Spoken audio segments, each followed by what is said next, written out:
Anchor is the easiest way to make a podcast. It gives you everything you need in one place for free, which you can use right from your phone or computer.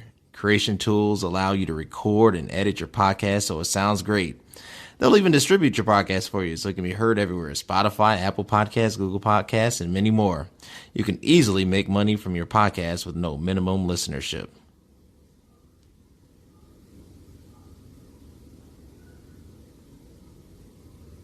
To educators. The Great Resignation is a wake-up call for all politicians, for all the systems in the world, all districts in the world, all principals in the world, all superintendents in the world. That is a wake-up call when you can't get qualified people in the classroom, or you can't keep qualified people in the classroom, or you cannot attract qualified people to the classroom. That is a sign that something is wrong with the system from the bottom to the top. If you listen to us, get us in a room, and we can panel it out. We can figure out ways to hammer out different. We can figure out. I was in a room with 2,200, about 200. That's all the audience I had. 200 superintendents, and they were complaining to me about, well, we have these millions of dollars in budget, so we don't know what to do with it. I said, ask a teacher. I can tell you what to do with it right now. How much is it? I can tell you what to do with it right now.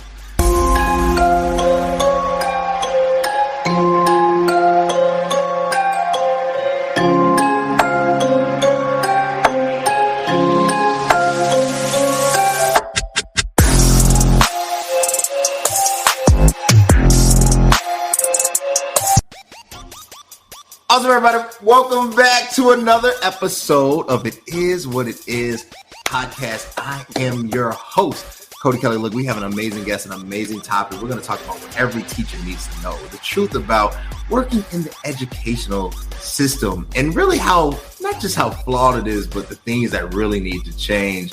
This is going to be a cool episode, but you know what you got to do if you want to keep seeing amazing leaders like who we have on today, Kendria Johnson. If you want to keep seeing amazing content, you got to subscribe to the YouTube page, YouTube CV space K, the hashtag. I got an email from notification from YouTube saying they're going to start giving you hashtags so people can follow you. So you know what it is. CV space K, Instagram, CVMK33, Instagram also CVMK_global, and the new Instagram page at It Is What It Is _show. It should be there when you see it. Flashing before you is going to be amazing. Also TikTok at CVMK Glow, because they won't let me fit all the characters. Twitter, Cody's Life, and where the best supplements are. You know what it is. This is our local brand, Chicago-owned, local-owned, minority business-owned, black-owned. Get it today, y'all. Pre-workout, superpower. Get your vegan protein transformed. Get everything at www.cvmkglobal.store. With that being said, I want to introduce you to Kendria Johnson. Kendria, how you doing today? I am wonderful, Mr. Cody. How are you? I'm great. Life is lifing, but I'm great. Be happy. Yeah, but you gotta laugh at it. You better laugh in order to keep from crying. No, yeah. Everything is well, and I'm super excited to have you on. Thank you so much for lending your voice and your talent. You know, before we begin, we jump into the questions. Can you just introduce who you are, what you've done, so the audience can get a feel for you? Okay, well, I'll keep it brief. My name is Kendria Johnson. I am the teacher coach. That means I teach during the day, and then I come home and I coach and mentor at night. I don't consider it a job. It's just something that I love to do as a passion project, and I've been doing that for like 3 years straight as a business, but I've been a mentor teacher for about 13 years. I've been in the education field 22 years. And so this kind of like, it's one of those things where your passion finds you. So this is something that I do now. I help teachers go from good to great, and I keep them back to a balanced life, because you and I know that teacher burnout is real. If you've been watching the news, teacher burnout and burnout period is a real thing. And it's causing people to leave their jobs, be miserable in their jobs, and to not want to go back to teaching. So I am here as a conduit of information and to let them know that, hey, you're not alone. I've been there, and this is how you can get out.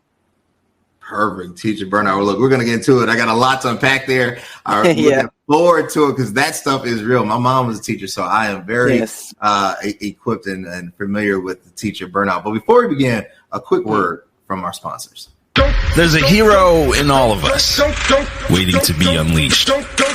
All it takes is just that one last push. Activate the hero within with CVMK Global Supplements. All natural, steroid-free, designed to enhance performance, build muscle, and increase energy. You are unstoppable. You can do this. Become your own hero at www.cvmkglobal.store.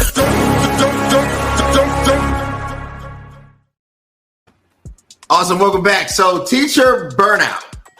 Yes. What is teacher burnout?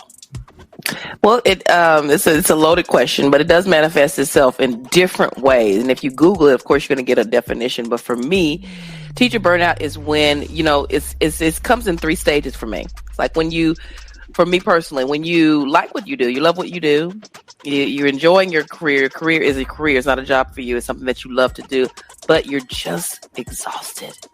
You're exhausted. You don't know where it came from. It's just all of a sudden you're just like, I don't know if I have the strength to even get up to do this anymore. Then you have that place where you are a robot. You're just doing it because it's a job and you've been doing it for so long. This is all you know how to do, but you don't really have the passion or the fire for it anymore. And then when you get to this stage, this is where I was, as all these stages, this is where I was, is that you got one foot in, one foot out. You just listen. My resume is on LinkedIn, monster.com, Indeed, everything. And you got one more time to say something I don't like and I'm out, right? So a lot of teachers have felt all 3 stages at once. Some teachers are at different stages when I talk to them and I speak to them. But even if it doesn't, manifest itself in the eyes of stress, it still comes out in different ways where you don't feel like complete or whole, like your whole life is the job. And that's when it becomes a problem. So when we talk about this fatigue, right, and I totally agree with you. I think it's an excessive fatigue, and fatigue can happen in a plethora of ways. It's not just one thing. Yes. This feeling of disconnect, overwhelm, and just pure exhaustion. Mm-hmm. What do you think the biggest driver of this nauseating feeling is? Oh, if you ask me, you're going to get a different answer than you ask most of people. Everybody's going to give you a different answer. But for me, I think that the problem stems from a lack of respect. Most people from the outside of education will say, well, yeah, they don't pay teachers enough. Yeah, but that's not what I hear. And that wasn't my issue. Not being paid enough was not the issue. It was the fact that I wasn't getting the respect I felt like I deserved as a professional. As a professional, I don't feel like I am valued. I don't feel like that what I'm doing it matters to the organization, because believe it or not, education is a business. People think, you do it because you love the job. Yes, we love it, but we are a cog in a wheel, and we are run by an organization. We're run by people in an organization, and we're sometimes treated like we're not people. We're treated like, you just get in there and sit down, put your head down, and just do what we tell you to do. And that can be very damaging to a person who is very creative. Teachers are very creative people. Right. We like to express ourselves. We like to have different ways to do things. And sometimes they put us in boxes and they say, this is the way we want you to do it. And it becomes corporified. I made that word up. That's not a real word, but it does. It becomes corporified. It becomes to be like a box that you have to be in. And one teacher said to me recently that we have to redefine what a good teacher is, because we've allowed the system to define it for us. So what that means is, oh, she's a good teacher. He is an excellent teacher. What that really means is, especially if you're talking to someone who's in the system, is that they've checked all the boxes. They're compliant. They do exactly what we tell them to do. They come in every day. It doesn't matter if she's on the verge of a stroke or a heart attack, but they come in every day. They are dedicated. That makes them a quote unquote good teacher. And we need to redefine that. We need to have another conversation about, why is teaching the only profession, or one of the few professions, where you almost have to kill yourself to be good at what you do.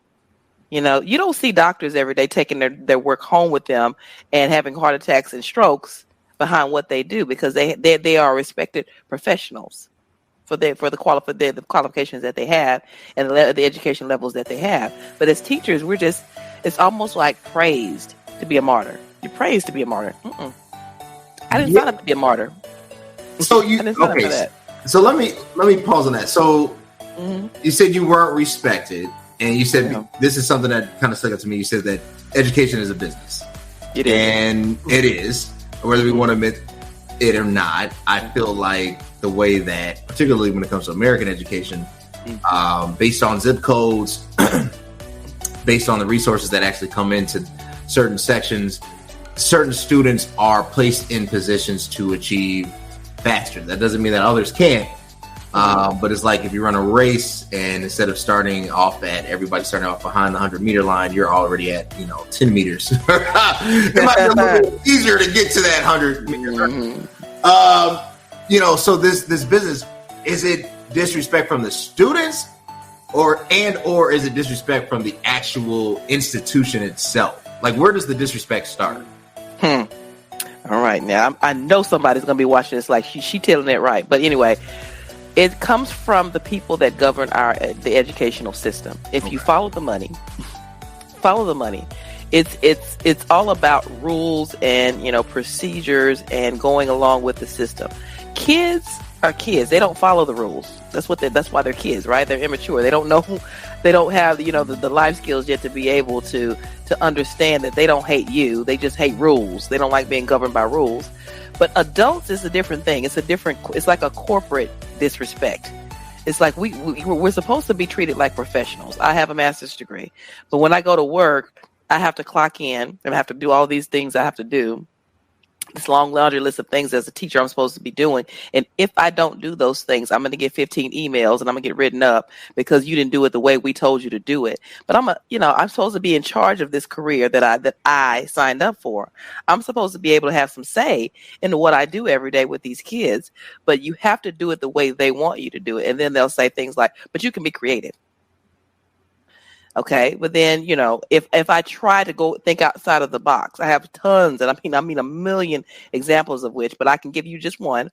Yeah. That if I teach the curriculum, you tell me I'm supposed to be teaching fractions. Well, anyway, I want to teach fractions. I should be able to teach it. And you come in my room, anybody from the system, think of an administrator coming in your room saying, "Okay, are you teaching fractions?" Yeah. We taught it this morning. No, they need to be doing something. They are doing something. They're doing what I told them to do. They're doing this exercise that I told them to do. No, they need to be doing this, and this. It's like that. It's like, but why don't you ask the kids what they're learning? Why don't you look at the test scores of what they're learning? Why don't you trust the teacher to be able to say, I taught them fractions with whatever it is that I taught them with, whether it be something from the house or something from the school or something that I did, a hands-on activity. But they don't see it that way. They see it as, we're corporate. We control everything. They just don't. They don't tell you that. But we control everything. And you need to do it the way we told you to do it in this curriculum that we paid millions of dollars for. But I'm like, I've been doing this 20 years. I can teach fractions with one hand behind my back, on an empty stomach. I can do it. So let me do this the way I discern. But then you get, little notes in your box. You get emails about, not following curriculum, whatever it is. And it's little things like that drive teachers to be able to, what, I ain't got to do this. And then you go from school to school to school. And the reason why I left America was because it wouldn't have made a difference what school I went to, what district I went to. Texas was messed up. The rules that were governing Texas were ridiculous. And I was like, I don't think it's going to be any better wherever I go. So let me see if I can find somewhere else that they appreciate my shine and let me do what I need to do. Let me be as creative as I need to be. So yeah, it's a corporate disrespect. And it comes from the top. And if you follow the money, it comes all the way from the top to the bottom. And it always has to do with what they pay, what program that they've implemented, what program that they want you to follow because they paid for it, even though it's not beneficial to the kids. And teachers are not trusted to teach what they know or teach how they know how to teach. How relevant or how accurate? So, I watch TV, but not as much because I feel like I start and stop shows. I mean, the older I get, I feel like I'm becoming my grandfather. I'm just watching the news. I watch the news and because I need to know what's going on. And, I feel like I watch TD Jakes in the news. Like there's only two, or sports, like there's three things, right? But there are some shows that catch my eye every now and then. Yeah. Abbott Elementary is the kind of surge that, she ended up, Quinta Brunson ended up winning an Emmy. And what I like about Abbott is reminds me of when my mother was teaching in the inner city of Chicago. A lot of the challenges that they face from an administrative standpoint, right, as you mentioned, from the top down, it's kind of all these complexities that is outlaid or displayed in a humorous satire, right? So how accurate is Abbott Elementary to just the educational system as a whole? Well, I like that I'm glad that I watched it. That's all I'm gonna say, because if you had asked me that 6 weeks ago, I wouldn't have been able to tell you an answer. But I did watch it because of the Emmy award. That's the reason I watched it, because when she won that Emmy, I was like, let me go see what this is about. So I went on and I looked it up. It is very accurate. And it actually doesn't paint a really grim picture. It's so funny. You forget that the real topics that they're talking about, but it's extremely accurate. I mean, like right on the money. You think that these characters are made up. They are not. Even the principal, she is not made up. There's somebody's principal somewhere in the universe. I want to say I've worked for her at least once or twice in my life. But yes, honey, that is real. But some of the issues about budget constraints, getting free stuff from the internet. We have to get stuff from the outside because we've asked 3 times, can we get some pencils? And they don't buy you pencils. You have to buy your own pencils. You have to get them out of your pocket. Everybody knows that. And then you go to the internet and get something for free. Then the idea of, the gifted and talented program, it's supposed to be a thing, but it's not a thing. So we end up just shutting it down altogether. That's real. And, teacher ratio, the teacher to student ratio, some of those things are not like as harshly depicted because it wouldn't be funny anymore. Right. I saw that too. I was like, but let's talk about the real deal, but they can't, because if they did, it would be sad. It would be a drama. Right. But yeah, it's extremely real. And I teach overseas. And yes, some of those things that are happening on that show are still, it's all over the world. It's all over the world. So how do you combat? And the reason why I bring this up, because I feel like there's 2 different worlds when it comes to education. I feel like there is that, and then there is what I call the world of affluence. So, and I bring this up because, particularly prior to my dad's passing, I had a very Cosby-like upbringing, right? Yeah. You could call me Theo. I lived in an upper middle class neighborhood, maybe low upper class, depending on who you talk to. And we had the latest and greatest technologies. We were working on laptops in the 90s. We had computers. We had computer classes. I knew Microsoft Word by 1998. PowerPoint. None of this. So when I got to high school, college, this stuff was a breeze to me. And the teachers got paid quite well. The teachers lived in the same neighborhoods. The teachers worked there for 30 years and retired, and it was this, but it was a higher tax. It was a lot of stuff. Yeah. And then my friends who went to, school in the inner city, I always felt like their textbooks were like 3 years past the new current date. They talked about overcrowding in the classrooms. Like, we only have 20 students in ours at the most, right? And it was like 2 different worlds. How is that by design? Because I feel like there's 2 sides to this coin. There is this obvious truth, and then there is the elitist, whatever, world that, this isn't applicable. Yeah, I agree. It's definitely by design from the States. In the States, in the inner city, it's definitely by design. It's not. It's almost like they didn't want our kids to make it. If you were brown and black in the inner city, no, we're going to make sure you have every handicap possible. But we're going to throw some money at you to make sure that we can say that we tried. But the money that they throw at you, or they throw at the schools, they call it Title I funding. The funding that they give you, it's so misappropriated. It's never given to to the actual thing that it's supposed to be given to. And then when it's used, it's not, it works. And this is all Kendra 3 and 10. This is all from the book of me, from what I see and what I have seen, is that when it works, and the students that are brown and black or in the inner city or of a lower tax bracket, as we would say, let's just say that, right, then they up the ante. It's almost like they change the finish line. It's like, oh no. Let's change all the standardized testing, because those kids are doing well. So if they're not cheating, then something happens. Something must be happening. We have to disadvantage them in some way, shape, or form. That's what I used to see. My kids did well on certain tests. Well, I mean, like hundreds and 80s, and I'd be the teacher of the year and so on and so forth. But then they would change the test. Legislation would change the test. They'd redistrict. We get rid of certain schools, and then they'd close down certain schools and open up brand new schools. But to pour all the money into that, but you can't putting old wine in a new bottle. It's still the same neighborhood. You're just putting it in a brand new school. Because I worked at a brand new school, but the kids were not that they weren't brand new. They were still the kids from the same neighborhood. And so putting them in a room where with all the latest technology, it was great. But you didn't teach the children any differently than if you had nothing. So it wasn't like we were helping them by giving the teachers brand new stuff, because in the inner city we used to have to lock everything down and chain everything down literally so that people wouldn't break in at night and steal our stuff. But even if I still had the latest technology, I need somebody to help me come get this child out of my classroom because he can't read. He's in 8th grade, he can't read. So it doesn't matter how much money I have on this technology. If these children can't read, what difference does it make? What difference can I make? There's only so much I can do as a teacher. Sure. I'm not a magician, but I'm going to do my very best to teach science to this 8th grader, but he can't read. So what is things like that? So what is the solution? Is it, so some would argue, and then we're going into, the book that you wrote and whatnot, but some would argue that it's societal, it's a parenting issue. It's not a government, that politics has nothing to do. And then you get the exact opposite of say, that's exactly why it's a government issue, because they don't have the resources and whatnot. I mean, what is the solution to this basically educational disparity?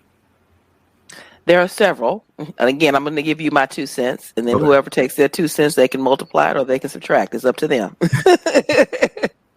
But my 2 cents is I wish that we could listen to educators. The Great Resignation is a wake-up call for all politicians, for all the systems in the world, all districts in the world, all principals in the world, all superintendents in the world. That is a wake-up call. When you can't get qualified people in the classroom, or you can't keep qualified people in the classroom, or you cannot attract qualified people to the classroom, that is a sign that something is wrong with the system from the bottom to the top. If you listen to us, get us in a room, and we can panel it out. We can figure out ways to hammer out different. We can figure out. I was in a room with 200. That's all the audience I had. 200 superintendents, and they were complaining to me about, well, we have these millions of dollars in budgets, and we don't know what to do with it. I said, ask a teacher. I can tell you what to do with it right now. How much is it? I can tell you what to do with it right now. Right? Ask us how to fix the systems that are in place that are not working. Because there are teachers and there's superintendents, there's people who have been principals, there's people that on the ground floor like me that has to have a program to help other teachers survive and that are struggling to stay in it. There's people that know different ways to fix whatever system is broken. Because I can't speak on just one system. Oh, it's the lack of funding for technology, or it's the parenting issue, or it's the we don't have enough qualified people to teach the kids, or we don't have enough programs in place. It's all of those things and then some. But whatever's wrong, ask the people involved. Get the parents in the room. They will tell you what's wrong, or how to help their child, how to best benefit the child, how to best be an advocate for their children.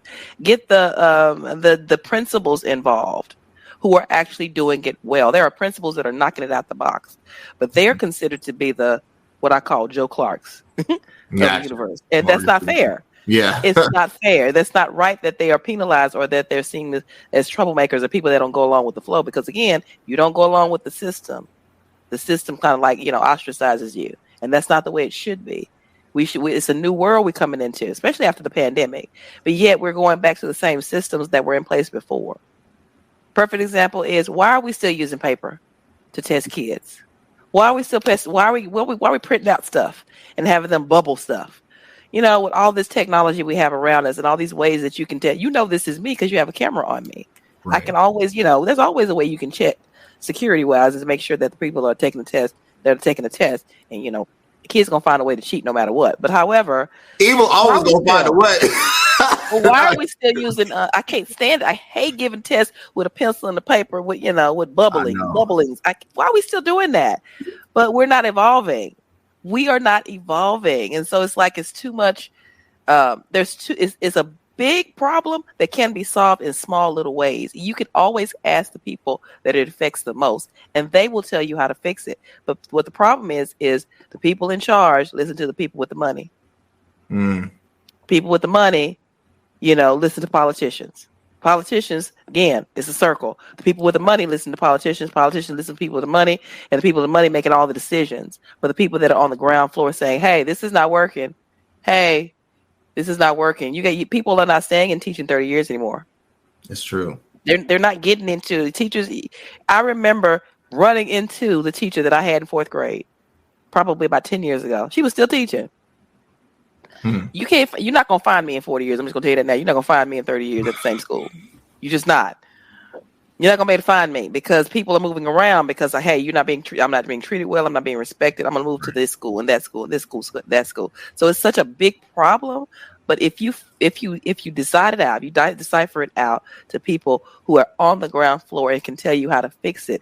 It doesn't take anything away from you, superintendents, principals, lawmakers, unions. It doesn't take anything away from you to be able to listen and implement their programs. My program is a perfect example of that. The one that I've created, perfect example. But I'm having to hustle and push a rock uphill because people don't believe that mental health matters. It does. It does. It does. Yes, it does. Yes, it does. So let's get into that program because I think you're absolutely right. I think that we strain at a gnat and swallow a camel. At least St. Luke, right? There's a Christ, right? And what I mean by that, so we make banning of books the hot button issue, and we ignore that the fact that teacher, retention rate is decreasing. Teachers' pay has not gone up. Teachers' safety is gone down. Teachers and children's safety. And instead of focusing on how can we make teachers feel secure, support them economically, mentally, give them the breaks and the assistance that they need to be effective, and make sure that they're sustainable and make sure that kids are safe and that they can go to school and parents don't have to worry about some type of atrocity. Yeah. The boogeyman now becomes what is being taught, right? Like PRT. Yeah. Like, theory, yeah. You worried about all that. So how do you support? You created a program. How do you support a teacher? I'm glad that that I made it through because for 4 years straight, I was like, this is my last year. I'm done. I'm not doing this again. But you're such a good teacher, your friends will say. I said, they don't appreciate me. That. I did that for 4 years straight, but clearly I wasn't done. Clearly I wasn't, but I needed a reason to stay. I needed someone to give me permission to stay. And because when I went through the height of my burnout, and I've gone through the whole story, but when I went through the height of my burnout, which, my hair was falling out, I had high blood pressure. When I didn't have high blood pressure, my anemia would kick in. So either way, I was fainting either fainting because my high blood pressure was high, or my iron was low and I couldn't stand up straight.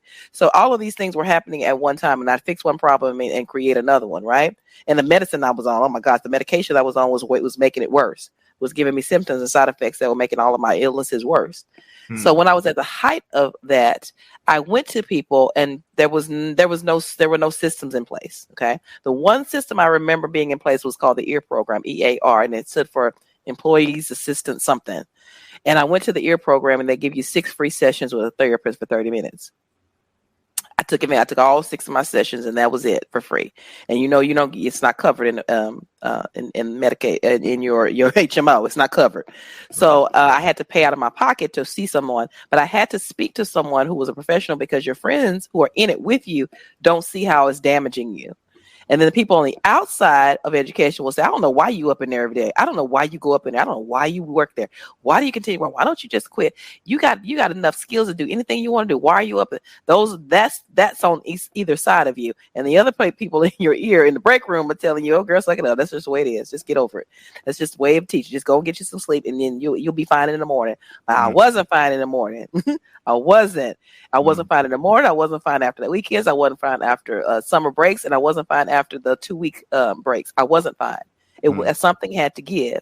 And it's either I had to quit or I had to go and seek professional help and see what's going on with me to figure out what I can do to manage all of this stress that I'm under.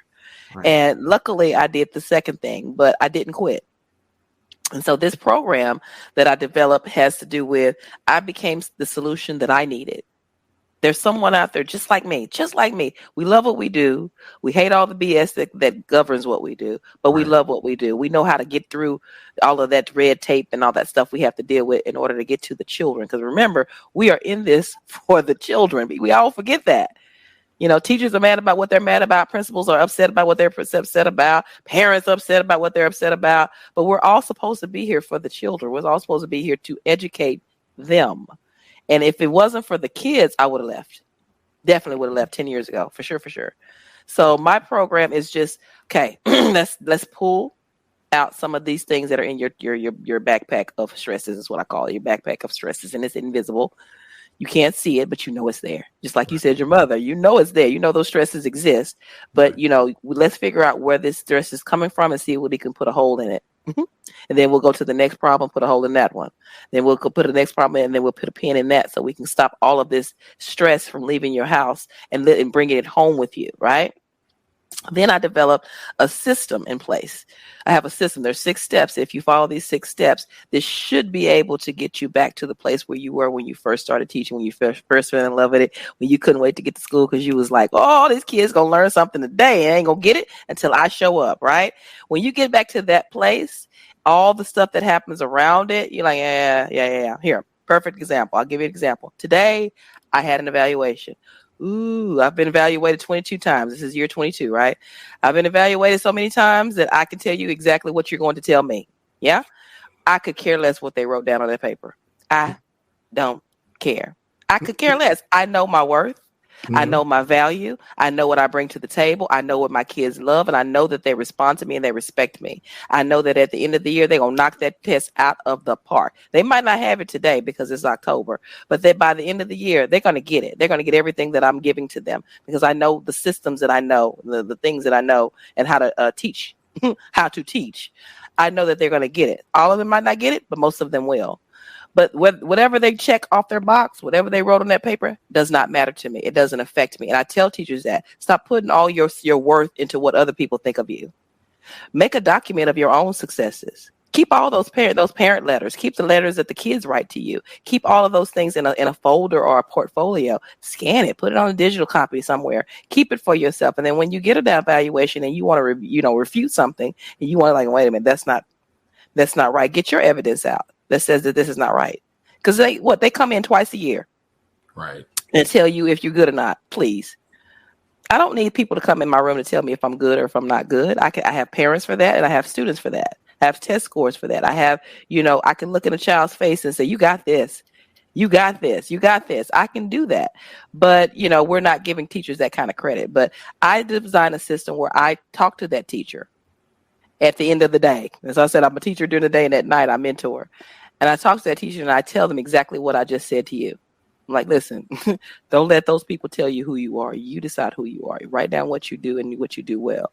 Keep that as a document. And if you need to, put it in your evaluation with whatever they've said. And then that gives them the strength and the courage to be able to go back in there and fight another day. See, I'm the person in Rocky. What's the guy's name in the back in the corner when he got out of was trainer, little Mickey, yeah. The trainer, yeah. That's me. I'm like, all right, they beat you up today. Don't worry about it. They wrote you up for something silly. Don't worry about it. This is what you should do. And then I push them back in there and say, go back in there and fight another day. So I'm the solution to a problem that I once had, because and I know, as we've been speaking, teachers don't need excuses to leave. Yeah.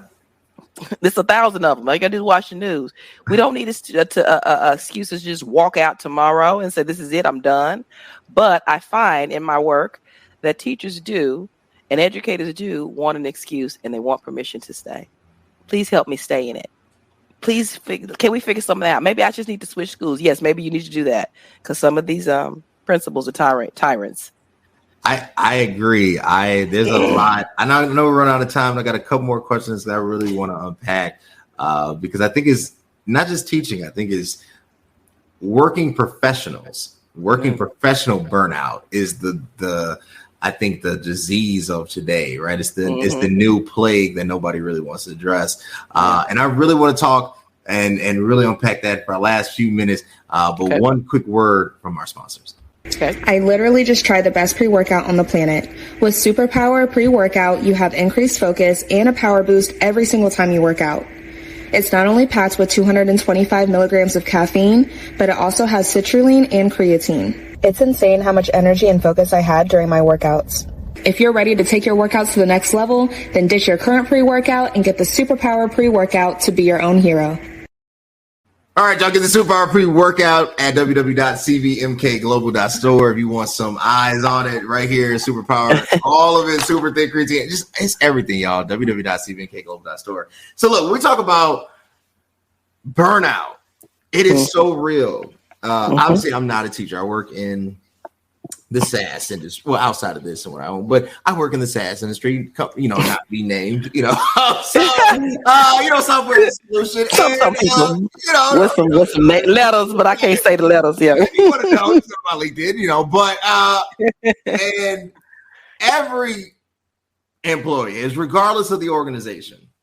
I said this earlier today, I don't think organizations get it. Like, they don't get it, what it really takes to be successful. And the problem is, I feel like instead of investing in the support of humanity, they invest in metrics to weed out.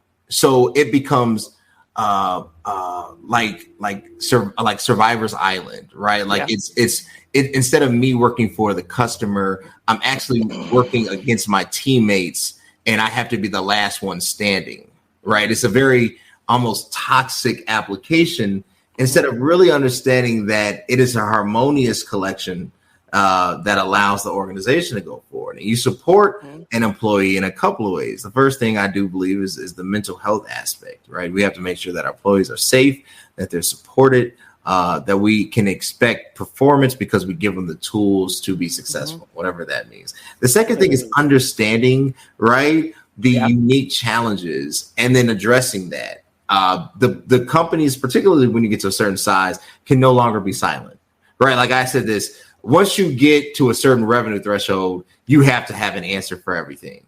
You can no longer be, we're just a shoe company. Yeah, but you're a shoe company that makes billions of dollars. Sorry, now that qualifies you to speak on other, subject matters. If you just want to just be a regular average shoe company that, is sold at a local retailer, that's fine. But once you become global, you have to deal with humanity.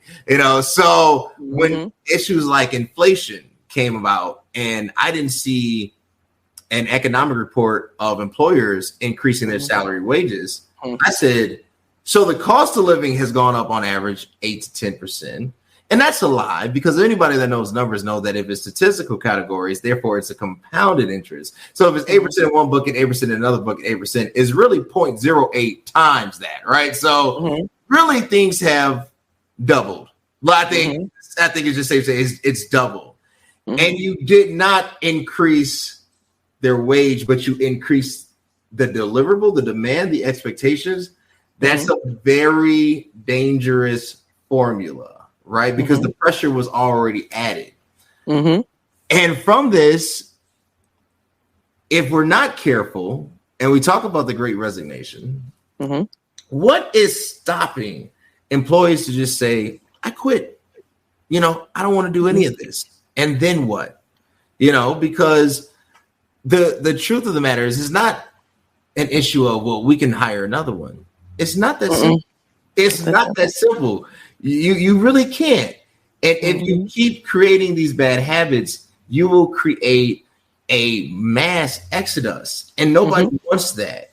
So when we talk about addressing burnout as a teacher coach, I would even, let's upgrade and just say as a working professional coach, right?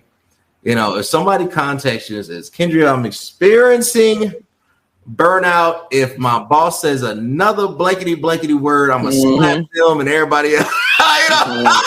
What do you say? I don't mean that. I don't mean that literally. What you mean? That's somebody's world. That's somebody's world right now. Somebody's thinking that. Somebody's world right now. I was like everybody next to me. Somebody saying that to themselves right now. Somebody thinking that right now. Somebody going to somebody telling their wife or their kids something like that right now. Their boss, their friends at the when you go drinking after school. Right. Somebody saying that right now. Yes. Yeah, no. I love when the adults go there, but get that, like it's yeah. I'm gonna be on the news. That's what we used to say. I'm gonna be on the news. Y'all can have this badge. I'm gonna be on the news. Okay, yeah. We used to say it. That's not something you ain't saying nothing ain't nobody else said and they thought. Trust me. But yes, what the first thing I say, if I was a professional coach, I would say, how many days you got? How many days you got? You know how many days you got. You know how many days you got. You know the mental health days, the ones where you call in when you ain't sick. How many of them days you got? Because you're gonna need to take those. Seriously, you need to take those. Make them appreciate it. If they're not listening to you and you're trying to do with your job and you're putting your head down every day and you're doing your job and they're not listening to you, let them listen to silence. Let them listen to the absence of you. And I would say that to a friend by people, but my friends who don't appreciate me, I'm gonna say, no, I'm gonna say no to you. Then I'm gonna teach you how to say no. I'm going to teach you how to say no. We're going to play it out, work it out. In my workshops, we actually do role play. I am the bad boss, and I tell them to show me how to say no. And I'm extremely intimidating, so what I've been told. So I just use that in my workshop to tell them, I'm going to write you up. This is going to go to your relative. You can do whatever you need to do, but I'm going to have to decline that, that thing you asked me to do. I'm not doing that. But yeah, you're going to have to learn how to say no. And then you're going to have to evaluate. Now, this is the thing. This is the part that I love about what I do. You have to evaluate how you got here, because a lot of the times it's us. We and the decisions that we make and don't make, and not saying no, and just putting your head down. They can't ride you unless you bend over. So if it's those kinds of things and your mentality about your job, you're so scared you're going to lose it. Oh my God, I'm so afraid I'm going to lose. I'm going to come in tomorrow and I ain't got no job. When you get over those kinds of fears and you realize your worth and what you bring to the table and all your talents and your skills, listen, you're lucky to have me. You're so lucky to have me. When I got off work today, after having my evaluation, I took myself for a drink, like I always do. I took myself for a celebratory drink, and hey, and I saw my friends, and hey, clink, clink, clink. That's over for another year, right? Because I know my value at work. But if I go to work tomorrow and they say, we no longer need your service, all right, bye, thank you. Can I get this? Can I take that? Bye. And thank you for telling me at 8 o'clock, so I ain't got to work the whole day before you told me. I appreciate that. Bye. And I'm getting in my car and I'm drive off. Why? Because I know my skill set. I know I can make money anywhere in the world, literally. They need teachers everywhere. I ain't got to worry about that. So we have to decide. Okay, once you decide, once you figure out how much of this mess you can take at school, at work, I won't say school, but at work, then you figure out how many mental health days you can use. Figure out what your plan is while you're on your break. Because this is what happened to me. This is why I wrote the book. While I was on one of those mental health breaks, I started to write down my goals and my value system and people I hadn't talked to in a while and what I wasn't doing for myself, what I wasn't doing. It's not their responsibility to make me happy. That's not their job. My principal's not in charge of my happiness and my joy. She's not in charge, or he is not in charge of where I want my career to go and what I want to see myself doing in 10 years. They're not in charge of that. That's me. That's the choices that I make every day. And so that's 70% of what I see. 30% of it, you just got a bad boss. We need to find you somewhere else to work. Seriously. These work environments are extremely toxic in places, and they're literally draining the life out of their employees. And I'm like, don't be the person that gets, in the hospital because of what's going on at that job. Find somewhere else to work, please, please, please, please. And we help you do that. And if I can't help you, I find other people that can help you get another job, because that was me. But 70% of what I do is trying to change people's mindset about, the Great Resignation is bad. Yes, it's a terrible thing for the economy and for the kids, right? Right. But you can use it as leverage. Because let me go back to the States tomorrow and go into an interview and say, okay, well, I see you got a little bonus coming up because I have all this experience. But tell me about your remote learning. Tell me about what you do. What are your procedures after school? Because I don't particularly like getting phone calls after 5 o'clock. And I cut my phone off. What is your position of that? I can go in there and I can see if these people align with my value system. And if they do not, thank you so much for your time. Thank you. I appreciate you. Thank you so much. This was great. But no, I don't think I'll be working here. Okay. So you can do that now, but teachers don't see it that way. People don't see it that way. They see it as I'm going to take whatever I can get. Then when you get that, When you get that, I have a friend that right now looking for a job. I told her, do not be desperate. Don't go in there desperate. Do not go in those interviews like, oh, okay, please hire me, because when you do that, you're going to attract something that you don't want. You don't want just anything. Stay unemployed as long as you can to get the thing that you want. Be clear about it though. Be clear about what you want. So when you go in there, you know exactly what you want and what you don't want, right? But if I were to speak on burnout, I would tell people that most of it, find out where most of it is coming from. Some of it is coming from your value system, not being able to stand up for yourself, not being able to advocate for the things that you truly, truly want, and the things that you want in a job and in a career, because that's all it is. It's a job. It's a career. It's not your life. Yeah, it's not. It's what you do. It's your passion. It's your purpose, but it's not, quote unquote, your life. My children are my life. The people I love in my life are my life. The things that my charity work is my life. Those are my legacy. This job that I have will not be on my epitaph when I die. It won't. It might be teacher up there, but the school I worked at, that's not going to be there. Principals I work for, that's not going to be there. The thing that's in that dash in the middle of my the days that I was here, the things that matter are people that I leave behind, the love that I have for myself, for my career, for the people in my life that I've touched, or people that I've helped. But we don't see that. We don't see big picture. All we see is, I don't want to lose my job. I need this paycheck. I need this paycheck. I need these benefits. And let me see how long I can put up with this foolishness before, I just give up. Instead of being proactive, we're reactive. My program is proactive. It's okay. When you go into this next job, when you go in there tomorrow, this is what I want you to do. Come up with a plan for yourself. And anything that doesn't go along with your plan, this is what I want you to do. Instead of that, they come to me in desperation saying, I'm about to quit. Let's go backtrack. Tell me how we got here. How did we get here? And I guarantee you it's about choices.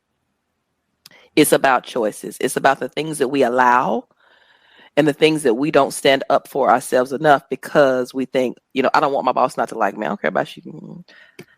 If she like me, she like me. If she don't, she don't. It doesn't. I like me.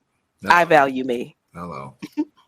I like it. Kendria, if they wanted to connect with you, want to support, say, look, I do what you do. I think this is service I need to acquire. How can they reach you? My website has all my information, www.iamkendria.com. And that is spelled KENDRIA.com. No dashes, no anything. No dashes, no underscores, no nothing. And all of my information is there, even my address, even though I live overseas.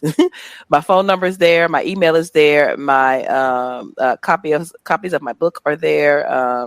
Excerpts from the book are there. Free master classes are there. Everything you need is on that website. So if you ever want to contact me and say, you know what, maybe I need your help, maybe I need your services, can you come and talk to my organization? All of that information is there. Just shoot me an email, and then we'll see we'll go from there. I like it. Y'all connect with Kendria at iamkendriajohnson.com, correct? No hyphens, no underscores, all one word. All her contact information is there. Y'all reach out and say, hey, look, I need help. I'm trying to stay in the field of education or just life, Connect. That's how you build. That's how you grow. And connect with your boy, Instagram, CVMK _global CVMK33. It is what it is. Paid. All the stuff. YouTube, CV space K, www.cvmkglobal.store, TikTok, CVMK Globe. And until next time, guys. Thanks. Hey, thanks for watching. This was an amazing episode. If you want to keep seeing amazing episodes like this one, you know what you got to do. Connect with your boy on every platform: Instagram, Patreon, Twitter, all 3 Instagram pages. Subscribe for premium content. Remember, this is Business Tainment. It is what it is podcast, hosted by your boy. Not left, not right, just life.